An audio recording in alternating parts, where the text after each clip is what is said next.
آتے ہیں جمعہ کو ان کو پتہ ہے کہ مراقبے کا باب چل رہا ہے.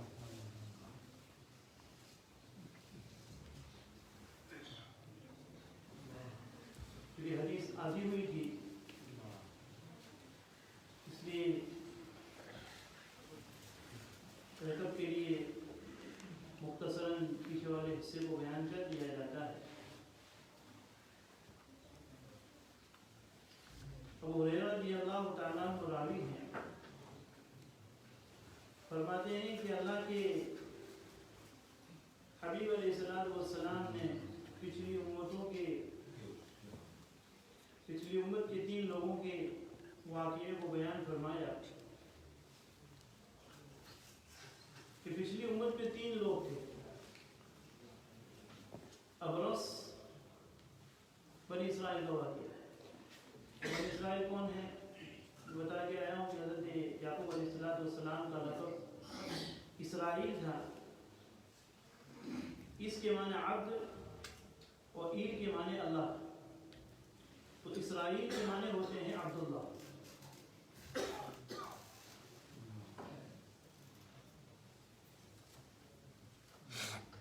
تو یہ بنی اسرائیل کے 3 لوگوں کا واقعہ ہے. ایک کوڑی تھا لیپرس جس کو ہم کہتے ہیں، اقرا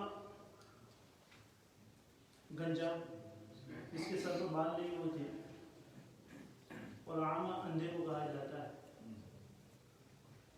کہ اراد اللہ ان یبتلیہم، تو اللہ رب العزت نے ارادہ فرمایا کہ ان کی آزمائش کی جائے. کیوں آزمایا جائے ان کو؟ تاکہ، اور نبی اکرم صلی اللہ علیہ وسلم نے اس حدیث کو اسی لیے اس میں بیان بھی فرمایا کہ اس آزمائش میں ہمارے لیے بہت سارے لیسنز ہیں، مورلز اس کے اندر ہمارے لیے. تو اللہ نے ان کی آزمائش کس طرح کی، جیسا کہ بتایا تھا مختصر ہے کہ ایک فرشتے کو بھیجا 3 لوگوں کے پاس. کوڑی کے پاس بھیجا تاکہ بھائی تمہیں کیا چاہیے، تمہاری کیا ضرورت ہے. تو اس نے اپنی پریشانی بیان کی کہ بھائی میں کوڑی ہوں، میرے بدن سے بدبو آتی ہے، بدن کے اوپر داغ پڑے ہوئے ہیں، لوگ مجھ سے نفرت کرتے ہیں، میرے ساتھ بیٹھنا پسند نہیں کرتے. تو کہا کہ آپ اتنا کام کر دیجیے کہ مجھے اچھی چمڑی مل جائے. فرشتہ تھا اللہ کی طرف سے، ہاتھ میں تھوڑا سا ہاتھ، اللہ نے اس کو بہترین چمڑی دے دی. یہ فزیکل. کہا کہ فائنینشیل بھی کوئی سپورٹ چاہیے تجھے؟ تو کہا کہ ہاں. کون سا مال تجھے سب سے زیادہ محبوب ہے؟ تو اس زمانے کے حساب سے اس نے کہا کہ مجھے اونٹ چاہیے.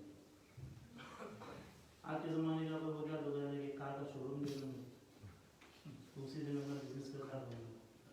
اس زمانے میں سب سے قیمتی چیز اونٹی سمجھی جاتی ہے. بلکہ آج بھی آپ سعودیہ کے اور جو مڈل ایسٹ کے اندر آپ دیہاتی علاقوں میں جائیں گے تو وہاں کے جو قبائل ہیں اس کا مالدار انسان وہی سمجھا جاتا ہے جس کے پاس سب سے زیادہ بکریاں ہوں، جس کے پاس سب سے زیادہ اونٹ. اور یہ میں نے خود اپنے حضرت سے سنا کہ مولانا مرشد حضرت مولانا محمد حنیف صاحب ہیں کہ ایک مرتبہ وہ گئے تھے دبئی. تو وہاں پر بیان کسی مسجد کے اندر بیان تھا، تو وہاں ماشاء اللہ کافی ہمارے ہندوستان پاکستانی وغیرہ جو ہمارے بڑے صغیر کے لوگ وہاں کافی رہتے ہیں. تو میں نے اردو میں بیان کیا. تو کہا کہ وہ مسجد دبئی کے اندر ہے لیکن ایک عرب کھڑا ہو گیا، اس نے مجھے کہنے لگا کہ عربی میں ترجمہ کرو جو تم نے کہا ہے. تو پھر میں نے اپنے بیان کا پھر عربی میں ترجمہ کیا تو وہ بہت متاثر ہوا. تو پھر اس نے کہنے لگا کہ تم میرے یہاں رک جاؤ میرے بچوں کو پڑھانے کے لیے. حالانکہ وہ تو ماشاء اللہ شیخ حدیث ہیں، حدیث کی کتابیں پڑھاتے ہیں. کہا کہ تم میرے یہاں رک جاؤ میرے بچوں کی تعلیم کے لیے. کہا کہ میں تمہیں ہر مہینے تنخواہ کے اندر اتنی بکریاں دوں گا، میرے پاس اتنے اونٹ ہیں، میرے پاس اتنی بکریاں ہیں. تو آج بھی جو قبائلی علاقے ہیں جو وہاں پر رہتے ہیں دیہات وغیرہ، جو بدو قسم کے لوگ کہلاتے ہیں. ہمیں تو ہر جگہ جاتے ہیں، ہم تو ٹورسٹ بن کے جاتے ہیں، ہالیڈے کے اوپر جاتے ہیں، تو کسی بھی جگہ کا ایک ہی حصہ، ایک ہی اس کی سائڈ دیکھتے ہیں.